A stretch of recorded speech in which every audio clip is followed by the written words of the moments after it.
Thank you for joining us at Impact Your Business, Impact Your Life. Throughout these videos, we are going to be interviewing successful business owners, real estate professionals, and all around amazing people. We're excited that you are joining us. Please take a look, please like, please subscribe, and we look forward to bringing you some great content.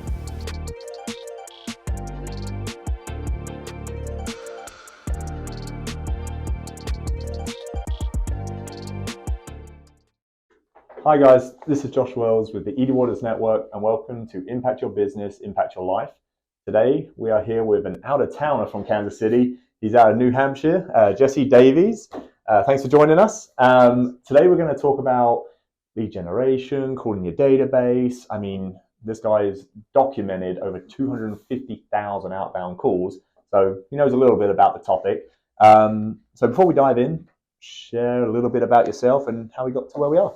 Awesome. So my name is Jesse Davies. I'm from this great state of New Hampshire, grew up in central New Hampshire. If you've seen the movie What About Bob with Bill Murray, there's Lake Winnipesaukee, which was actually filmed in New York. Kind of makes me, that's the area that I grew up in. Grew up on a farm and humble beginnings. Both my parents were entrepreneurs, and I really credit both my parents with the ability to kind of understand sales processes. Like my mom started a goat cheese business, like a goat dairy. It was huge. And you want to talk about sales. People want to complain about calling for sale by owners or making a cold call. It's like, try selling goat cheese to people that don't want it, right? Like, try getting them to pay you money for something like that. And my mom was always experimenting with cheeses. And so that was how I got my start in sales. I think that's relevant.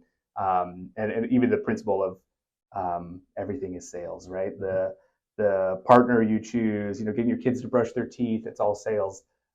So one thing that I think is interesting is I did not go to high school.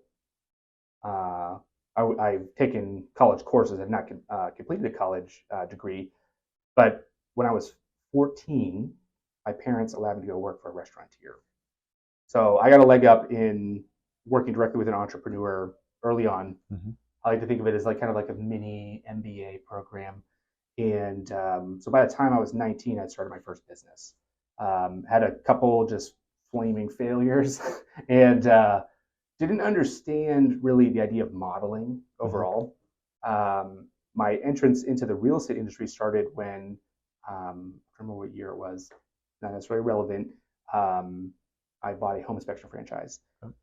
So my sister had bought a house. She was like, hey, we paid the home inspector like $800 and he kind of reminded us of you and think you might like the work. And I was like, that's a dumb idea. I was running my landscaping business at the time. And 2 weeks later, I was at a training and bought the franchise and ran that for 3 years before getting into real estate sales.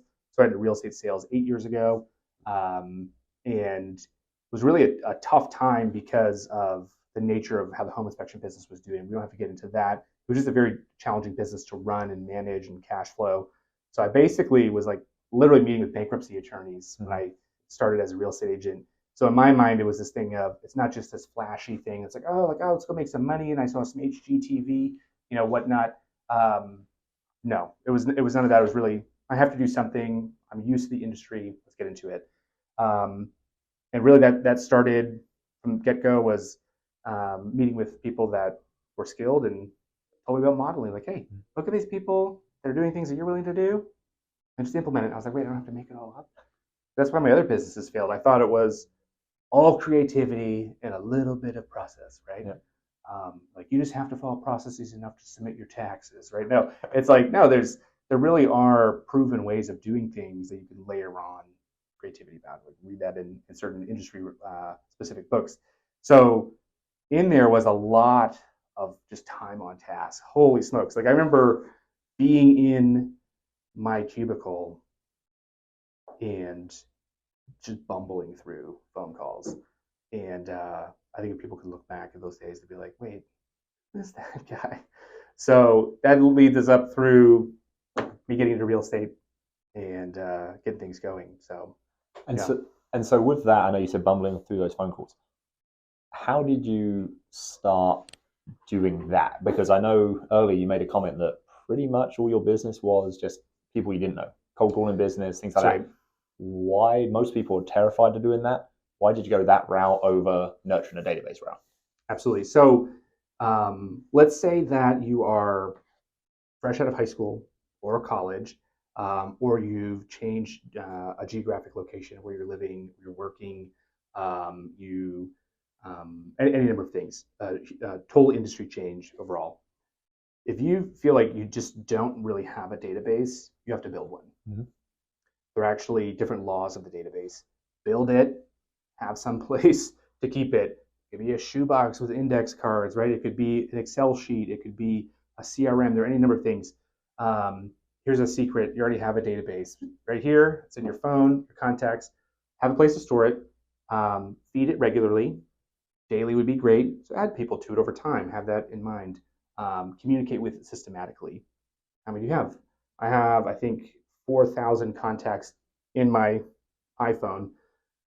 How am I going to communicate with 4,000 people? Okay, well, I know I can't call them all. So, like, what am I going to do? That grew over time. And then the fourth thing is really systematically servicing those referrals as well. So, what do they need? Not just real estate related. Someone need a ladder? Okay, go get them a ladder. Keep them in your database. Take care of them, right? Serve them. And that you can crush it. And you really have to do it in that order. So, even if you're a popular person, you have a lot of connections to people, you have a lot of information, you really want to synthesize that down, structure it, and communicate with it. If you do not have that, you have to start talking with people. So my thought was the shortest distance to have like a multi-faceted approach to getting it is I'm going to reach out to property owners in the local area that I could stay in touch with even if they weren't ready to transact now. So what am I doing? I'm practicing talking with property owners in the real estate space, and I'm slowly building a database. And really what it got to is I don't really do much cold calling anymore, do some here and there for trainings and helping people. But really what it is it went from lead generation to just lead follow-up, to just database curation, fine-tuning it. Because really, if you're just a solopreneur, depending on your business, like if you're in real estate, you need a couple hundred people max that you have their name, their preferred contact method, and you're staying in touch with them. You don't need a massive database. You start to have a larger organization, sure, that increases. But just curating it well, that can feed you for life. So, and where did you learn, I don't like the word scripting, but just the conversations? Because like you said, you fumbled at first. If you were to start in a new location now, you'd be here as opposed to starting here. So where did you go and learn that knowledge? Where did you find out how to get better, what to say, when to say, and be a service? So that's the thing that's tough. Like if you go into YouTube, right, and you're like I was making a meme for you yesterday, or not meme, a GIF video, whatever, reaction thing for you. And instead of recording myself like I ended up doing, I went and I looked for someone giving an objection on YouTube. And it was super annoying. It's like every real estate guru being like, this is what you say with this and that. And they're just trying to sell you a coaching course. Yep. It's super frustrating. So I feel like there's a lot of material out there, and there are certain threads through that that are true. I'm actually going to go towards the anecdotal side. Is it's really doing it. So let me give you an example. If I were to take my phone, put it on speakerphone, and we were to call, do you have a child over the age of 4? She's going to be 5 this year. Yeah. Okay. We're going to call, let's say we call your wife and daughter together. What is something that I could say, a set of words, that regardless of my tone or my voice, she would say, that's something Dad says. Like she would automatically know. Can you think of that off the top of your head? You start talking about my soccer team that I support, she'll know that's me. So be specific. So if she said Newcastle's... Or if I said... If you said, do you support Newcastle? She would know that. Do you support Newcastle? Yeah, because that's what I always tell her, that you have to support Newcastle. Right? So here's the thing. What we don't necessarily realize is everything we're really doing is very much scripting. Like pay attention as you're doing. So I'll give you an example. Anytime my mother calls me, it's not super frequently, maybe every month or so, because usually text and stuff. She'll call, say, hey, how you doing? And I say, this is how exactly I was out there. I'm good, how are you? Right? She says, doing right. And I was like, okay, well, I'll talk to you later. I say that like literally more than a decade, maybe 2 decades. I've said that to my mom every single time we speak. And it's really a script, right? Like if you were to call my mom and have that, she'd be like, wait, did Jesse tell you to say that? Right? Like that's Jesse's line. Yeah. So there are things like that. My wife and I are the same way, right? Our favorite TV show is Parks and Rec. We've seen it countless times. We also love like Sherlock, Benedict Cumberbatch, right? BBC represent. No, but it's really scripts. So getting out there, practicing, hearing how people respond, and then fine tuning. And really, at the end of the day, there are frameworks. Mm-hmm. For example, we're talking about real estate specific. I really genuinely believe the average seller of real estate has maybe 5 total objections. Mm-hmm. I honestly think it's closer to maybe 4 max. How I've kind of looked at it and said like everything really falls under those headings. What are some And of those? you're gonna hear different examples. So let's say, would you say asking for, so if you go to list a property for a seller and they ask you to lower their commission, or lower your commission, if they ask you to lower their commission or they wanted to list at a higher price, what's really the difference between those two? What is the difference? Are those two separate objections? Yeah, I mean, if you list at the higher price, they just want to net more money. That's all it is. Right. So you start to see like everything kind of falls under, you're like, oh, wait a minute.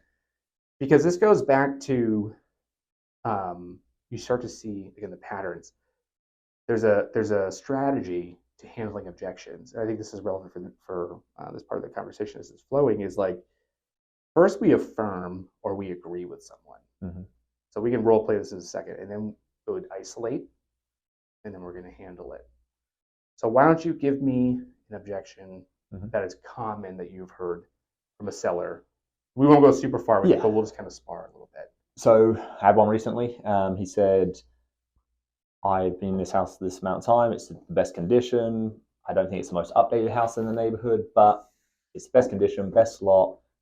I think I can list at X, but it would be the highest in the neighborhood. Okay.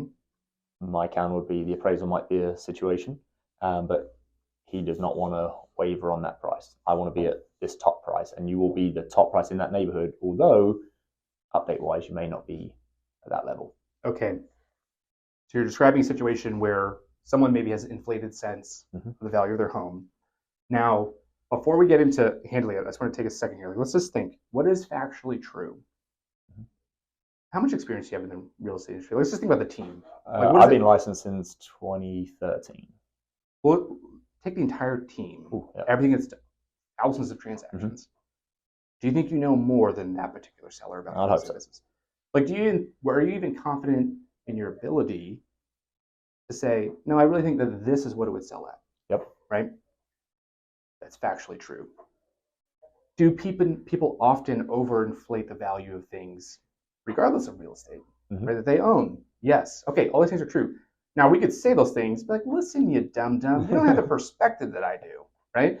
That's sometimes a conversation I have to have with my children, right? Is dad is saying, no, why? And they'll keep asking why, right? I love the question why. I love to clarify things because there's sometimes I say, listen, we are late for something. We're doing this. I can explain it to you. I can't understand it for you right now, right? Daddy has to kind of override the situation and we're going to move forward. Now, can't do that with a consumer. We have to do the song and dance. But what is happening is either they're going to outscript you or you're going to outscript them. This is the classic saying of sell or be sold, right? So what do? We just wanted to take a second and thank our partners with this episode. The Edie Waters Network, powered by Lucido Global. We're here for all your real estate needs. If you're looking to buy or sell, please reach out to us. Also, if you're looking to maybe join a real estate company, talk about your options, we'd also love to chat. Our second partner is Integrity First Properties. We are a property management company here in the Kansas City Metro, and we would love to service you and your clients' property management needs. Finally, we'd like to thank Integrity First Mortgages. If you are looking for a new home loan, looking to refinance, Integrity First Mortgages would love to chat with you. Thanks, and get back to the episode. Let's start with affirm or agree, these 3 processes. Okay, Josh, you're the seller. You know what? First, I'm going to ask you, on a scale of 1 to 10, with 10 being completely honest, how honest do you want me to be with you right now? Definitely a 10. Awesome. Great. I love that. I feel the same way. So, first thing I'm going to say is, it sounds like what you're saying is you really care that you maximize the value for the home, you get the best price, and you really net as much as you can out of this, right? Like that matters to you? Yep. Great. You know what? I don't even have to be a sleazy salesman or shady or anything. I literally want that too for you, and I'd want that for myself. I'd want that for my family. I want that. What I want to be careful of is, I want to go to this is isolate is other than that price point of all the stuff we've talked about today here in our meeting. Is there any reason we couldn't get this thing going today to work together? Is there any reason we couldn't work together? No. Okay. That would be it. I just want to make sure that I get the price I need. Excellent. So this is where we're going to go to handle is I can understand that you have kind of seen your property this light, and maybe even your neighbors have said certain things to you, or other agents have said things to you, or certain online calculators that are just algorithms have said certain things about prices of this home to you. I can totally understand that. And Josh, I feel like I would actually be out of integrity with you right now and not being honest with you if I thought that's the price I thought was going to do it. Okay. What I can guarantee you actually is that the processes we can put in place, we can actually maximize what you're going to make. And it'll be the highest price that the market's ever been able to deliver in your home. And when we sell it and you get that price, it is the most the market can possibly yield. Why? Because I want that for you too. That's literally what I specialize in. So you said that you needed to be in San Diego to get that tech company job by September 1st. Mm-hmm. My concern is if we overprice, it can delay it closing, and it may even sell for a lower price at a later date. And I can't sit here and tell you a different story, right? Mm-hmm. Because of my understanding. Now, let's pause there. I would go back and forth. You may come up with another thing like, oh, well, like maybe I would lower the price, but you lower your commission. We won't get into all that sparring. What do you think of that process? No, I like it. I like it. I think because I went at it as the route of backing it up with the data, the comps, and everything like that. And then it did lead to some admission of, well, I know I don't have this or I don't have this. Right. And then it led down the trail of, well, what about if we test it? Let me go at that price. And then if we're not getting the activity in 2 weeks, we reduce. Yep. That was kind of how it then went from there. Yes. So there are tricky things, right? Like I keep seeing these posts by agents, and I just like want to get so sassy with them. They're like, "Hey, I sold this house for $100,000 over list price." They're like, "Okay, there's so much information we don't have. Mm-hmm. What's your average price point, right? If it's $6 million, 100 grand isn't that much. Mm-hmm. If it's 100 grand, you sold 100 grand over, sold for 200, right? It's like, well, you probably didn't price it right, correct in the first place. All these things. So like, did you do it? Did the market do it? All these things. But at the end of the day, if you price a house, like let's say the house is worth 500,000, that'd be kind of a little bit above average in this area. If you were to price it at 250, mm-hmm. What do you think it would actually close at? Do you think it could get close to 500? Oh, yeah, a lot more than 250. That's for sure. Right. Yep. Well, here's the thing: you price it a little bit low, the price can always go up. Mm-hmm. Right? You don't want to start making that thing go down. Yeah. We know that, right? And I think at the end of the day is we have this saying in the industry and the company that we're connected with here is logic makes people think, right? Emotion makes them act. So we have to kind of find out like what is important to this person. And this is where you have to do switch costs with people, because I'll give you an example. I have listed houses that I knew were overpriced, mm-hmm. but my rule was always I would not list something and put a sign in the yard if I thought that the list price was 7% higher than what I really thought it should sell for. So 107%. Because what I knew is I would sign that, but I'd also have them sign an agreement to say, if it's not gone under agreement in 2 weeks, we were reducing the price by 5%. Mm-hmm. So you see the logic there, right? You're like, okay, now we're only 2% over the perceived market value. That means we're likely to get offers. Yep. Now, I never once have ever told a seller that. Like, if they were just arguing, it'd be like, okay, that's the line. I'm not going to list this mm-hmm. if they say that. So I have taken listings that I knew were over, but always having that plan. But again, having it in advance and already explaining that to them and say, okay, this is what's at stake. And I like what we said about the 7%. For people listening that may be thinking and want to pause there, why 7%? Why not 5, 6, 10, 15? Why the number 7? So there's a lot to this. Is the thing that's challenging with property is, well, let's back up even further. Sorry. What is market value? What is it really? Like I don't mean to sound like wishy-washy. I've actually gotten more uncertain about it over time because people are saying like, oh, I got $100,000 over list. Well, like list isn't market value, right? Like, I don't think I get. If you really look at it, you're like, wait a minute, does this agent really believe that they're worth $100,000, right? Like anybody's going to want to invest in that person or hire that person, like, but they don't. Those market factors.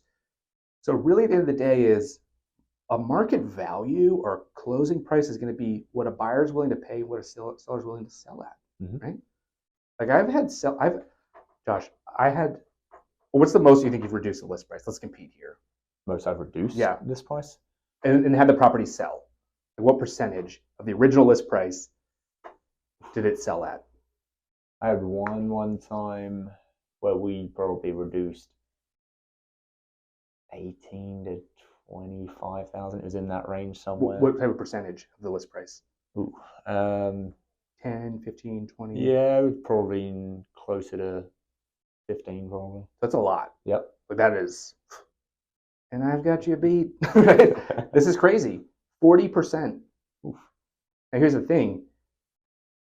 Am I going to go online and be like, hey, I sold in the most expensive zip code within 100 miles and in our entire state? Okay? The only zip code that gets more expensive is when you get down into Boston Metro.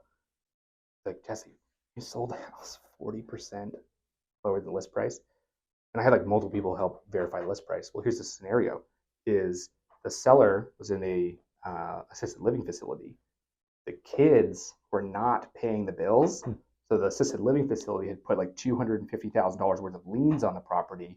It went into pre-probate, so a judge took over with an attorney, and the judge basically mandated through the attorney, who was my client, representing the seller, said, keep reducing the price till it sells. Like, do it. So it was like, okay, 5%, 5%. And it added up to 40% of the total. And I ended up double siding it. So I represented both the buyer and seller on that. Very unique house. It was a challenge, but that necessitated that. Now, here's the thing. We had tons of showings, qualified buyers, people that are fine tuning it, but it was a unique property. It was like a 2-family, and it was a home built in 1632, right? Which is much older than even in this country, right? You have all these things, but regardless of, like, I think I had 6 agents look at it, tell me price it. It was so unique. We were all wrong, right? We're like, oh, shoot. Now, here's the thing. That is certainly a unique case. But at the end of the day, the price that it sold for was what a buyer was willing to pay and the seller was willing to sell it for. Our job is really kind of synthesize information. In the vast majority of transactions or homes we go into, we can size up. And I even tell buyers that. I'm like, look, you're going to go into 3 or 4 houses. You've already looked at 6,000 on Zillow, swiping through, right? You're going to know. When you go into the house, you're going to know if it's worth it or not. Yeah. And a seller pushing it, that's a death sentence. Yeah. I had a buyer the other day, actually. We were looking at homes in different areas. And yeah, we walked in and it's like, yeah, this one just doesn't feel like a $350,000 house. Yep. And it's because we'd already looked at other $350,000 houses, which were priced correctly. Yes. And it's funny, that one had sat on the market a little while. Yeah, you're like, oh, wow, surprise. Yeah. So that's an interesting thing. I realized I didn't actually that exact 7% thing is, I like to think about it as the distance someone's willing to move is, I have extreme confidence I get someone to reduce by 5% or reduce that 5 points. And some agents wouldn't be comfortable with that.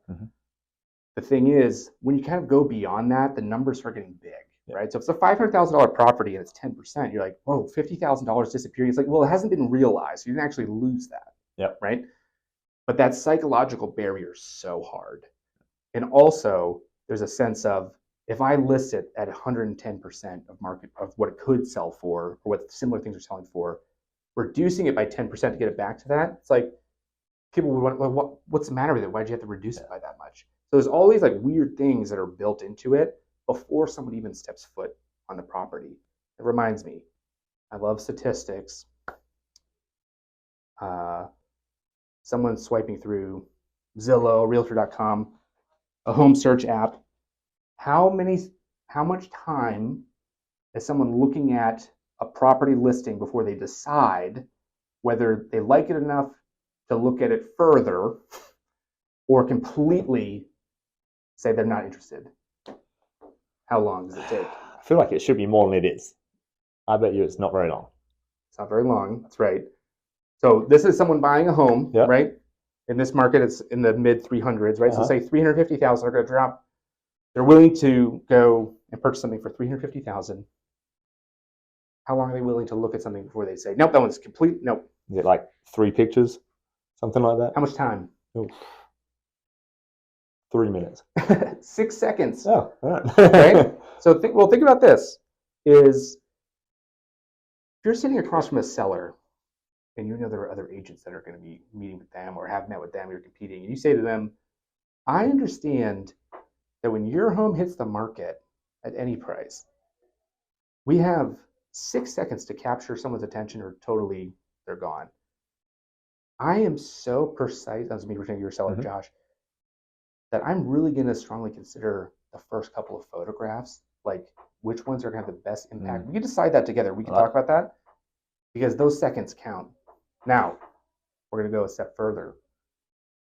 Think about this. If someone is willing to, in 6 seconds, say no to a property and they're really go back and forth, what does it take for someone to get off their couch, maybe get a babysitter or put the dog in doggy daycare or take time off from work to come in and see your house? What does that take? That's a big step. So when someone comes to the house and they get onto the property, how quickly do they make up their minds? Like literally galvanized. We were not interested in this house. Like statistically, how long does that take? But think about how long does an average showing take in this area? Average showing right now, I mean, I may be wrong, but what I see with buyers, it's you're in a house for maybe 15 minutes. Similar. Yep. Yeah, I would say same in our area. Yep. Like 20 minutes, like, okay, yeah, sure, maybe a little bit shorter, maybe a little longer. So then how fast statistically when someone decides not to pursue a house, how quickly can they decide on that first visit? When you walk in the door sometimes, pretty quick. It's 45 seconds, right? So when I sit down with a seller and I say, hey, you have 6 seconds to get their attention to get them to come out here. And then we have 45 seconds to get their attention when they're here. I'm going to craft that experience, right? Yep. Starts to have a different tone to it. Right? This is not, well, the market conditions, and the numbers aren't wrong, right? The numbers have to tell a story. We have to be informed by that. But here's the reality is we don't determine the market, we only interpret it, right? And interpret is different than translate. As you know, you can literally say English words that I wouldn't understand, right? What's that beach area in southern Cornwall? Cornwall? Yeah. Like, what are you guys saying? Like, seriously, it's like they're English words. I remember like sitting on a plane one time, I think it was Dutch Airways, and there was this couple, and I didn't find out they were from there, and I was like, they are literally saying English words in a sequence that I don't understand. Right? So here's the thing, is I like to think about this. How many wars have been started or averted because somebody interpreted instead of translated? Like the general's like, we're going to burn your cities to the ground. We're going to destroy everything. We're going to, slay your armies. And the interpreter's like, we don't really like that deal. Like, you have something different, right? It's like, oh, okay. So in this sense, the data, like, okay, yes, we're competing. The data is clear. I don't spend a lot of time on that. I synthesize it and I interpret to them. If I just tell them the data, they don't know, right? So sometimes I'll just send them so much information it overwhelms them. Say, okay, well, this is how I understand it, but it's the emotion that's going to get them to act. I think the big thing is, when it goes back to the showings, that 45 seconds is, you're telling a seller, you know what, the next house that my wife, literally, so this is for my wife and I and our family, the next house we buy, if you ask me what I wanted in our next house, I'm actually literally only thinking of two things. I want a private study. I'm thinking like literally wall-to-wall wood bookshelves, right? I feel like a library type of feeling. Wanted to have sound buffering for quiet. I'm an introvert. I get sensory overload sometimes. So have a quiet space and an oversized garage. That's really the only thing. Now, I also want a nice kitchen, first floor laundry, and a walk-in closet. But it's like those are the two things that I'm thinking of. If we were to go to a house and it didn't have those two things, I wouldn't be interested. Right? Now, this is the tricky thing about getting to know our buyers, but let's say you're listing a house, you don't know anything about that buyer. So you go out there and you say, so Josh, this is what's going to happen. When the buyer shows up, I'm going to go out and greet them, and I'm going to say, hey, I'm going to ignore the agent and say, what is most important to you that we investigate and we look at this house? for you to determine if you want to pursue it or not. I literally say that. It's a script, right? Doesn't sound like one. Right? Like, oh, it just comes, well, I practiced that. Like, you know what? This is what we want to see. Because this is what agents will do, is they treat it so much like a formula of just like, all right, here's the coat closet, right? I don't care how nice the kitchen is. I don't care how big the bedroom is. I don't care what type of countertops it is. I don't care about the view. Yeah. Does it have a nice den or area that I could convert into a library den type private space in an oversized garage? If not, we're out of here. Otherwise, we stand and we just walk through and we're like, yeah, we've already written it off. So true. And I think something that I learned a long time ago was when I'm doing that buyer consultation, I will, because everyone wants to talk about what they want, you know, things like that. So I will literally sit there, be quiet, and just say, just give me everything. Tell me everything you want.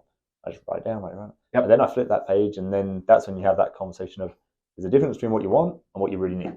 So now let's touch on that really neat. Like, what are the absolute deal breakers that if it does not have this, you will not buy that home? So it would be, doesn't have the den, doesn't have it.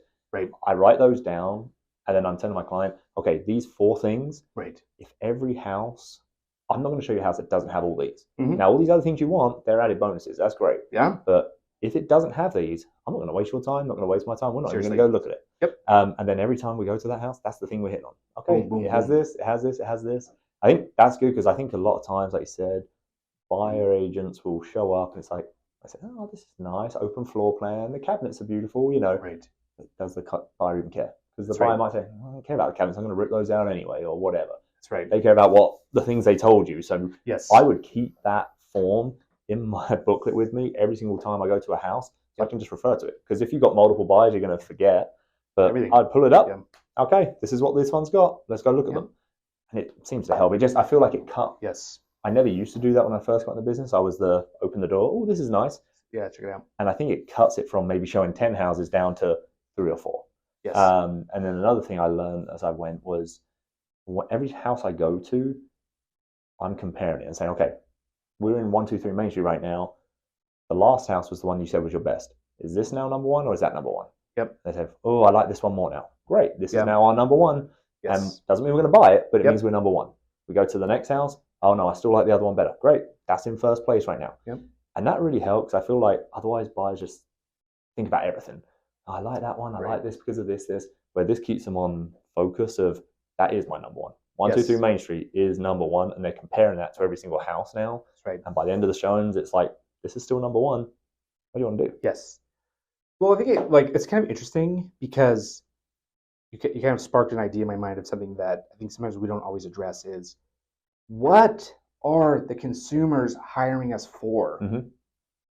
The reason I mention that is because people get so paranoid about all these different changes in the market. Like, oh, you know, Amazon's going to start listing houses, or AI is going to take over, or real estate agents are going to be needed, or whatever the case may be. And I feel like they often don't fundamentally address, like, what does the client want? What do they need? Why is it with all this additional technology that fewer people that sell their properties are selling them on their own? Like, the technology's there, it's available. Like, the knowledge is there, the information is there, it's all there. Why are fewer people doing it? We don't necessarily need to address all the ins and outs of that. But I think really at the end of the day is oftentimes we don't provide a framework through a dialogue, through the scripting. We don't necessarily know how to direct that conversation in a way that meets their goals, not just to sell something, right? Like, how demoralizing is it for someone to take time off from work or get the babysitter, go to a house that they're not interested in, and you kind of let it happen, right? Or we let it happen, or whatever the case may be. Or I inconvenience the sellers and get out of your house, we're doing a showing, and then they were there for 20 seconds. No, or they were there for an hour and then decided not to. So kind of prepping those. Now, I like to put a fun spin on things. I just like being fun. My middle name is Isaac. It means laughter. Like, I just enjoy living a full life that way, and I insist on the process being fun, right? So, another script. Say we walk out of the house. You're a buyer, and say, like, Josh, can I ask you the 7-word question, right? I don't care if I said it to you 10 times before. Can I ask you a 7-word question, right? You want to buy this house? Huh? You want to buy this condo, right? Can I ask you the 8-word question? You want to buy this investment property, right? And you let people talk, right? They say, I don't know. Okay, what would have to be different for you to choose this one? Just tell me. Because I think that that dialogue allows them to be heard, to synthesize. You're like, you know what? I kept thinking this zip code was going to be it, or this neighborhood, or this style. And I just like, I don't like this style, or whatever. So we change it. I don't like the feel, and they tell you that. Like, okay, that is good. Now, they're like, oh, that's great if you're working with a buyer. I do the exact same thing if I'm the listing agent. A buyer's walking out with their agent. I'm like, hey, look, like literally verbatim. Listen, I'm going to go let you guys murmur in the driveway. I know that's like a tradition in real estate. When you're done seeing the house, you go talk with your agent behind the cars in the driveway. I just want to ask you a quick 7-word question, if that's okay. Do you want to buy this house? Right? And just gauge what their experience is. Because then I can go back to the seller and sit down with you and say, Josh, we had 10 showings, and I asked them each one when they left. They wanted to buy this house. And they all said it was overpriced. They said the price was just too high.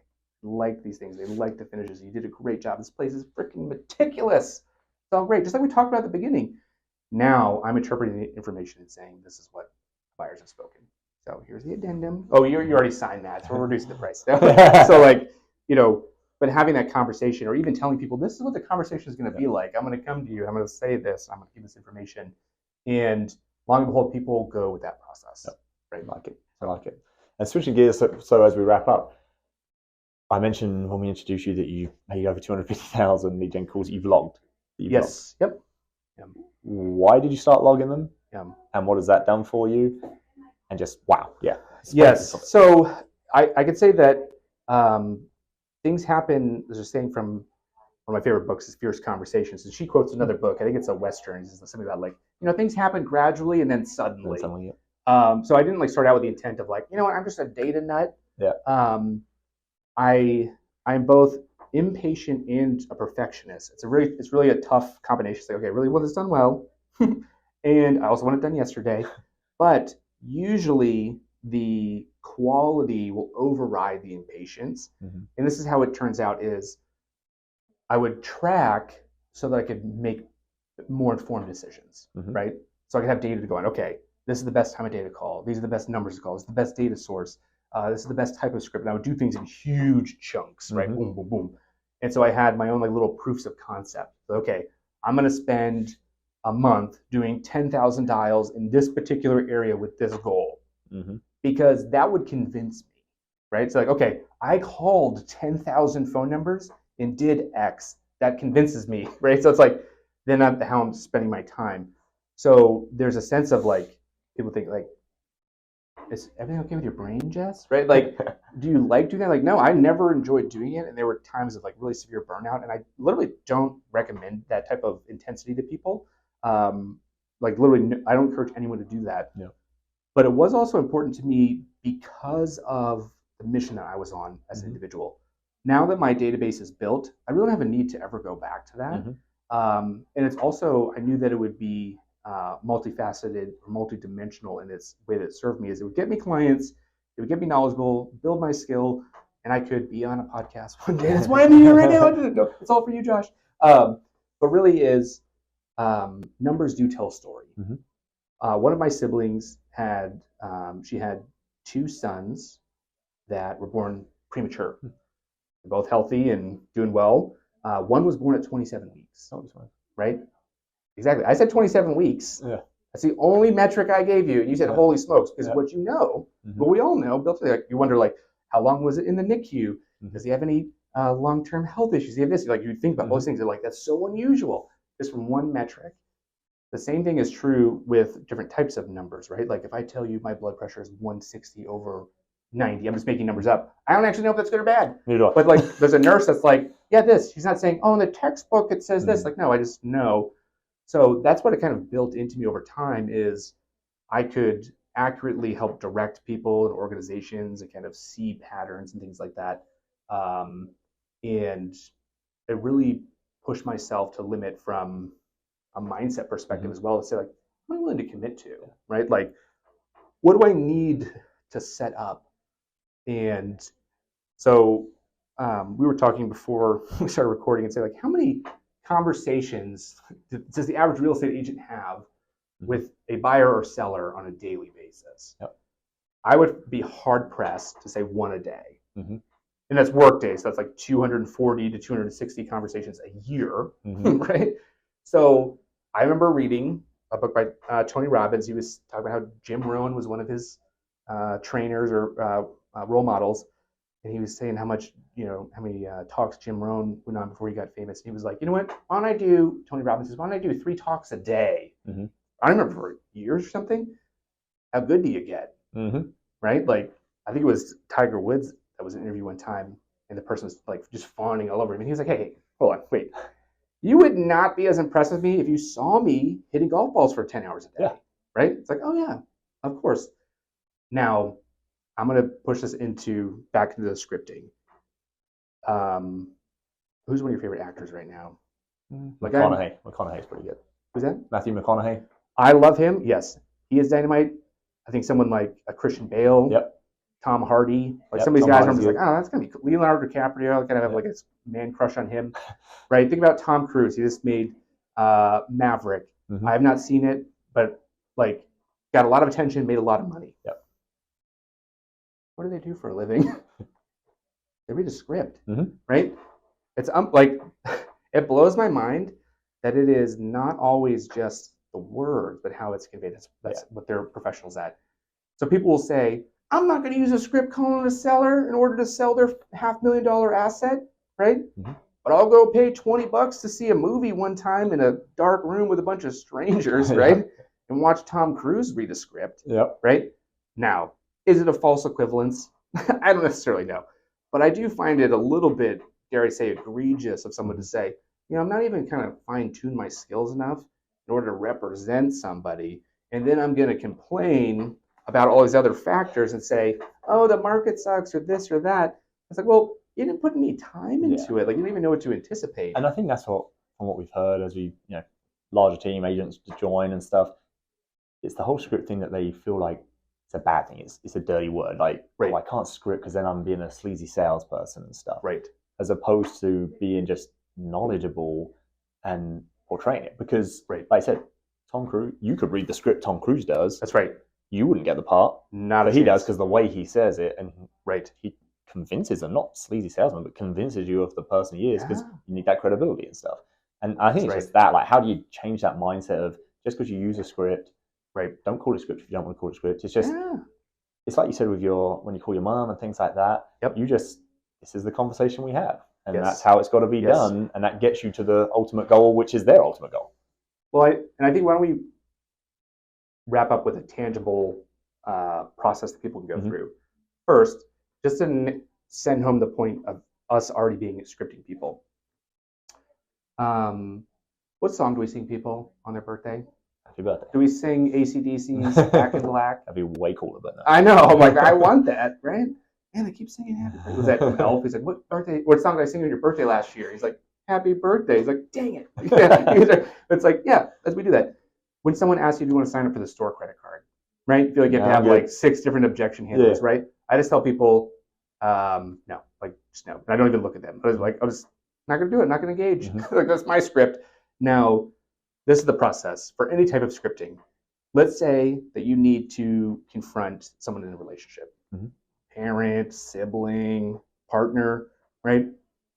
Think about it ahead of time. What am I going to say? Run through your mind. Okay, how are they going to respond? Okay, all this stuff. Okay, that's just for a little squabble, right? A little disagreement. So this is the process. First, memorize what you're going to say. Just memorize it. You can sound like what's that? Like Wall-E. Just like this. Do you want to sell your house for the? Or can I ask you the 7-word question? Right? Like, get it in the exact order every time. Memorize it. Then internalize it. I asked this the other day about the magician. How is it that a magician can pull a rabbit out of a hat? Right? Well, he put it in, so he take it out. Right? And you were talking about the mechanism. Remember that? It's like, okay, like the other mechanisms involved, and he practices with that. But because he's the one doing it, like, he knows, put the scripts in. So that's the memorize, internalize, so that you say, I get to a showing and I'm like, oh my gosh, I totally forgot even what day it is. I was thinking about the game. I was thinking about this. I was thinking about need to go grocery shopping.